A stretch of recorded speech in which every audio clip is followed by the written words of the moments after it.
Hi guys, welcome back. Today we are going to learn how to interpret the area under a graph. So we've got 4 success criteria, and the first one is to calculate the area of shapes. So generally the area under a graph takes the form of 3 shapes. A rectangle, which we can find the area of by doing length times width. A triangle, which is base times height divided by 2.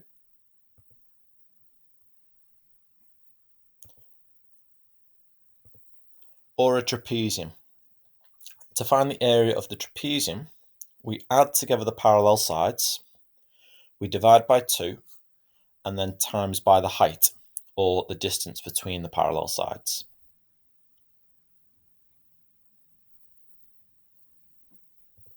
Here's some questions for you to have a go at. Pause the video, and when you're ready to mark your work, press play.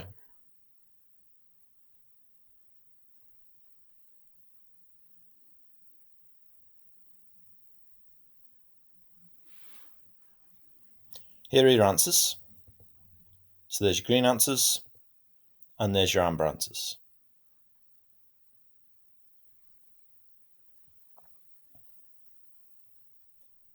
So now we've completed success criteria 1. So now we're going to move on to number 2, and this is to estimate the area under a graph.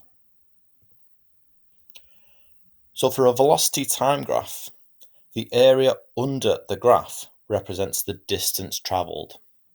So velocity is speed with a direction. So that means it's how many meters, for instance, you've travelled in a second, or how many miles you've travelled per hour, or how many kilometres you've travelled per hour. And the area underneath a velocity time graph is the distance travelled. So here we've got a velocity time graph, and you can see in the first 4 seconds, this shows acceleration, and it accelerated from 0 meters per second to 7 meters per second. Then after 4 seconds until 10 seconds, so that's for 6 seconds, it maintained that velocity of 7 meters per second. So if we want to find how far it travelled, we can split the graph up into 2 shapes, a triangle and a rectangle, and work out the areas of these 2 shapes. Now we could also work out the area of the trapezium that the graph makes, but I'm going to split it up into 2 shapes. So the first shape is a triangle, and the triangle has a base of 4 and a height of 7. So we do 4 times 7 divided by 2.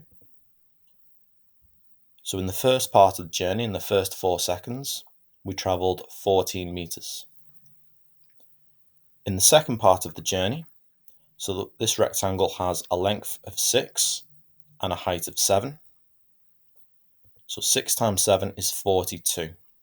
So in the second part of the journey, we travelled 42 meters. So that's a total of 56 meters.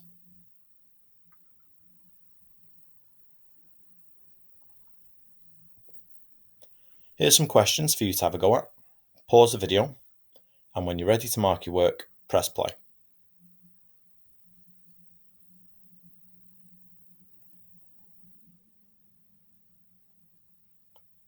Here are your answers. So there's your green answers, and there's your amber answers.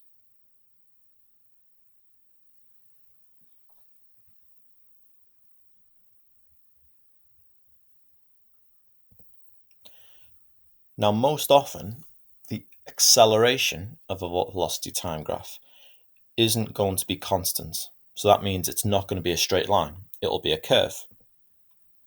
So for this, we would estimate the area under the graph. So to estimate the area under a graph, we can split it up into 5 strips or 5 shapes.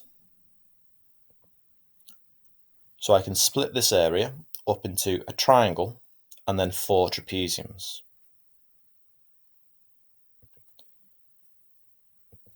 Now the first triangle has a base of 2 and a height of 5. So we do 2 times 5 divided by 2, which is 5.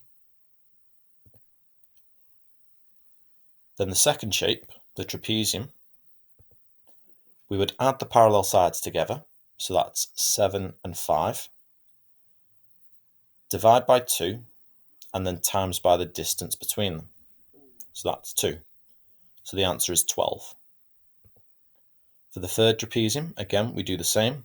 Add together the parallel sides, divide by 2, and times by the distance between them. So that's 15. Then we've got our fourth shape. So we add together the parallel sides, divide by 2, and times by the distance between them. And then our fifth shape, add together the parallel sides, divide by 2, and times by the distance between them. So that's a total of 66 meters. Now remember, this is only an estimate, and the more strips that we split the area up into, so if I split the area up into 10 strips rather than 5 strips, I'd get a more accurate answer. So the more strips that you split it up into, the more accurate your answer will be. Now, is our answer an overestimate or an underestimate? Well, if we have a look at splitting it up into shapes again, we can see that it's an underestimate because there are sections under the curve that we haven't included in the area of the shapes. So as the total area of the shapes I've drawn is less than the area of the curve.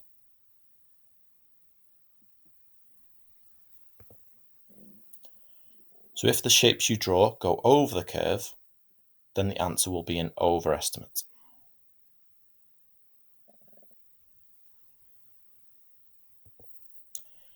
Here's some questions for you to have a go at. Pause the video, and when you're ready to mark your work, press play.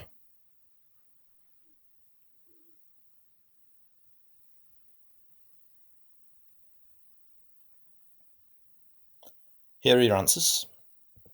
So there's your green answers, and there's your amber answers.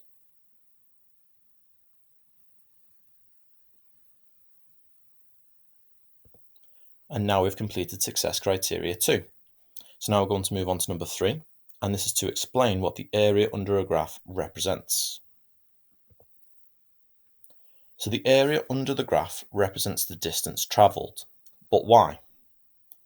Well, it's because velocity is measured in meters per second. So meters divided by seconds, distance divided by time, that's speed. And if we have a look at this very simple velocity time graph, we want to work out the area underneath the line. So we would do the length times width. So that's the velocity, meters per second, times by the time, which is in seconds. Now when we multiply these two things together, we get meters times seconds divided by seconds. So the seconds cancel each other out. So what we're left with is just meters, which is the distance.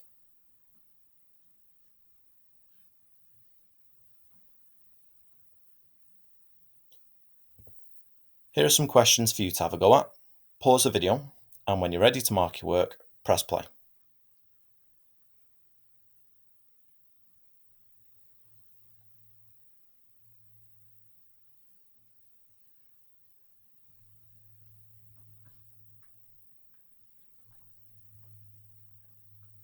Here are your answers. So you can mark those.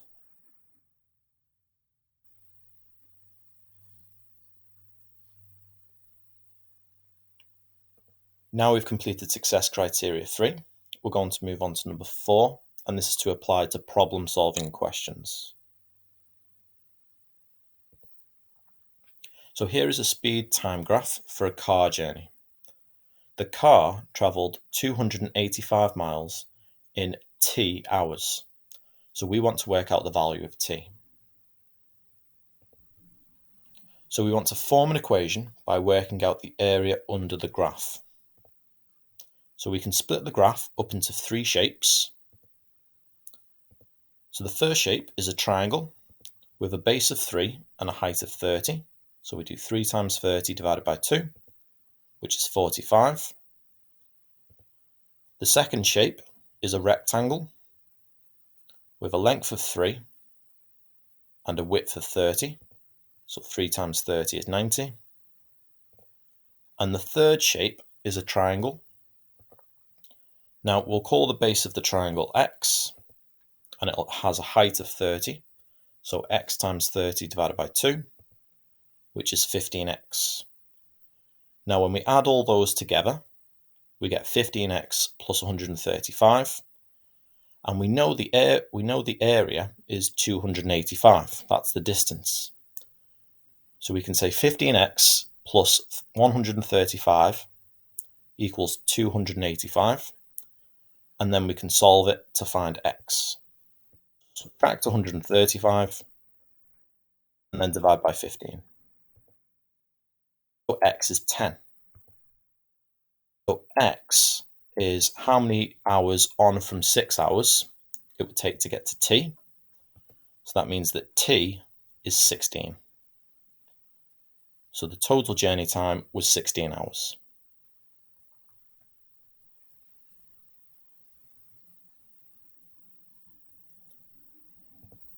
Here's 2 questions for you to have a go at. Pause the video, and when you're ready to see what you should have done, press play.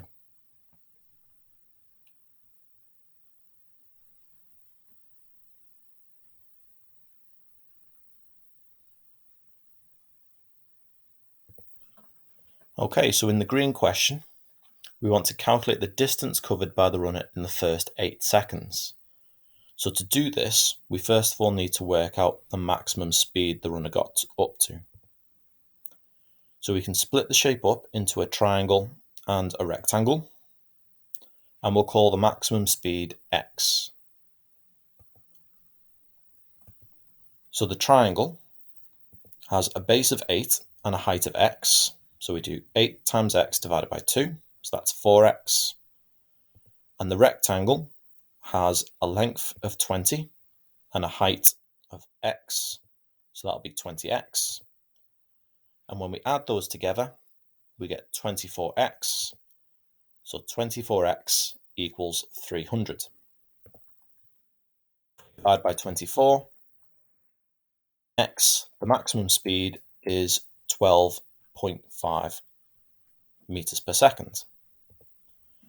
So now we know the speed that it got up to, it's 12.5. We can use that to work out the area of the triangle, which is what we're being asked to find. So in the first 8 seconds, so that's the area of the purple triangle, we do 12.5, which is the height, times 8, which is the base, divided by 2. So that's 50 meters. So our answer is 50 meters.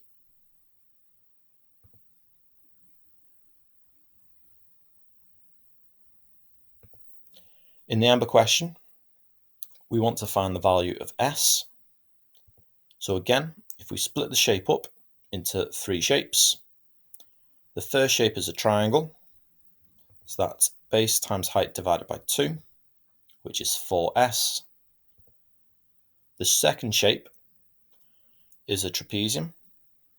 So we add together the parallel sides, divide by 2, and then times by the distance between them. So that's 10s plus 800. And the last shape, the third shape, is also a trapezium. So we add together the parallel sides, divide by 2, and times by the distance between them.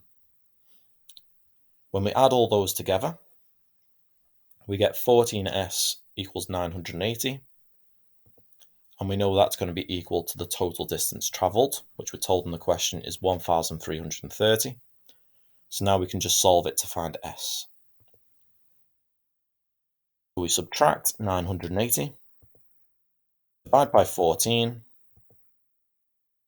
so s is 25.